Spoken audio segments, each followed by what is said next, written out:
Wing. Washington State, though, back defensively. You won't get many transition points against the Tony Bennett team. No, their transition defense is as good as anybody. Oh! How about the lob from Pargo to Heitfeld? That was a beautiful pick and roll, and Jeremy Pargo and Josh Heitfeld played together for a long time now. Pargo knew exactly where to throw the ball to Heitfeld, and he went above two Cougars to slam that through. Rochester long on the three ball. Bolden with the rebound. Micah Downs short on his three attempt. Well, you won't see the Cougars take a lot of early shots in the shot clock. Taylor had an open shot. That'd be Rochester. A little early for Tony Bennett and his staff. They want to make Gonzaga play a lot of defense, move from one side of the floor to the other. Rochester driving, kick it out. Harmeling for three, no good. Day with the rebound. Gonzaga leading 7-3 and looking to tack on more. Drives to the middle.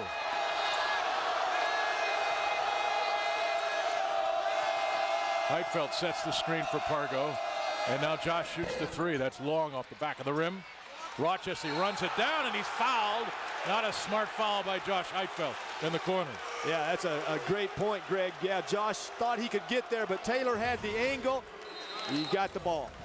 Well, senior to senior, this is what 4 years of playing together will do for you.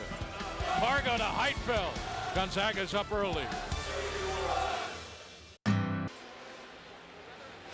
Gonzaga up early 7-3. We flash back now. The last time Gonzaga was here, December 5, 2006, it saw the Cougs rally from a 56-49 deficit with 11 minutes to play. They came all the way back and defeated Gonzaga 77-67. They've had success in the last few years against Gonzaga. They defeated the Zags in Spokane at the Kennel a year ago.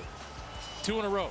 2 in a row for the Cougs, but they'd suffered 7 in a row to Gonzaga, so trying to even things out here. But I tell you right now, both teams kind of filling each other out. I mean, both teams are 4-15 right now, but it makes sense because Washington State is #1 in the country in field goal percentage, defense field goal percentage, right at 31%, and GU's #5 in the country at 34%. So both teams imposing their defensive will on each other right now, take some tough shots along the perimeter. Caleb Forrest, number 52, checking in for Washington State as Thompson hits his first bucket, and it's 7-5. Well, there's not a lot of freedom in Washington State's offense to go one-on-one, but Klay Thompson possesses that one-on-one skill, so he has the green light to create some shots for himself like he just did. Stephen Gray in there for Gonzaga. Double team coming on Day. Threw it away. And there you see the Washington State pressure.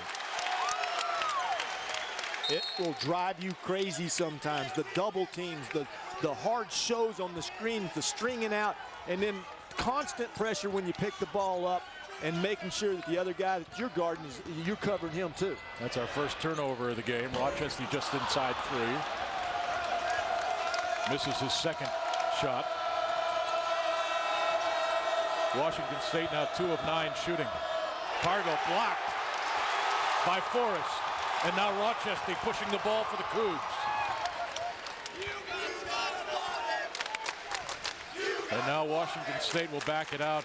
This is their offense. Very, very patient. They like to drain that clock.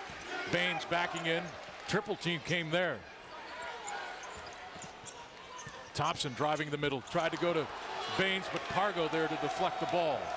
Great rotation on Pargo's part. Taylor Rochester was out on around the three-point line, but got back in the lane when he saw Thompson drive and was able to steal it.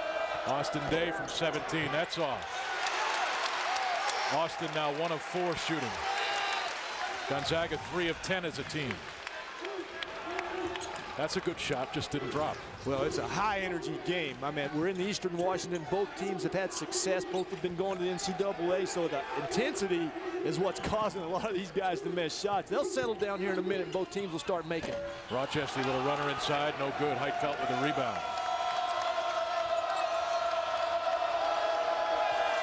Rochester 0 for 3. Pargo, another lob. Heitfeld somehow got a hand on it, no foul. Rebound, Caleb Forrest. Koprivica driving and draws the foul, either on Stephen Gray or Austin Day. This is on Stephen Gray, his first.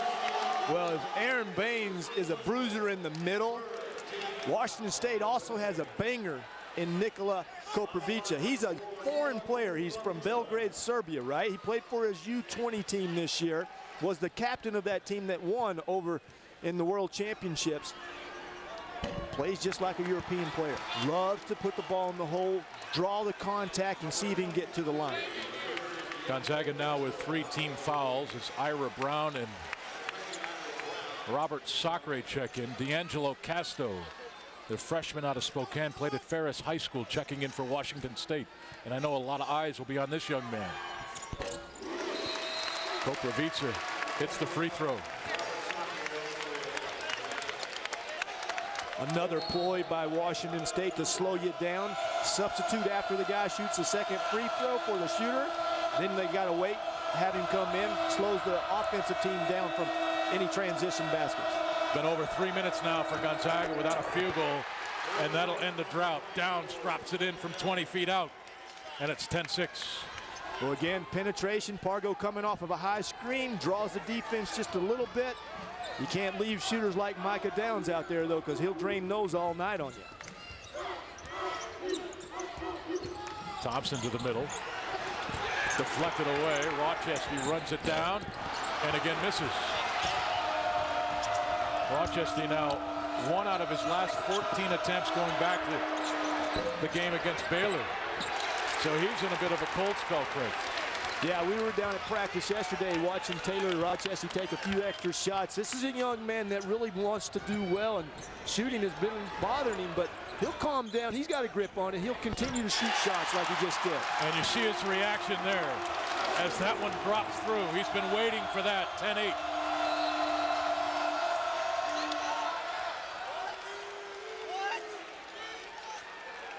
And a foul call. D'Angelo and Robert Sacre banging each other down there.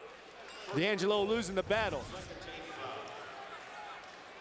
Rochester's shot drops, but watch the reaction. He's like, finally, it's 10-8 in Pullman. Breaks. The most important. 10-8 Gonzaga. And so far, neither team shooting the ball well. Gonzaga 4 for 13. Washington State 3 of 12. Talk more now on Taylor Rochester. He's struggling in the early part of this season shooting.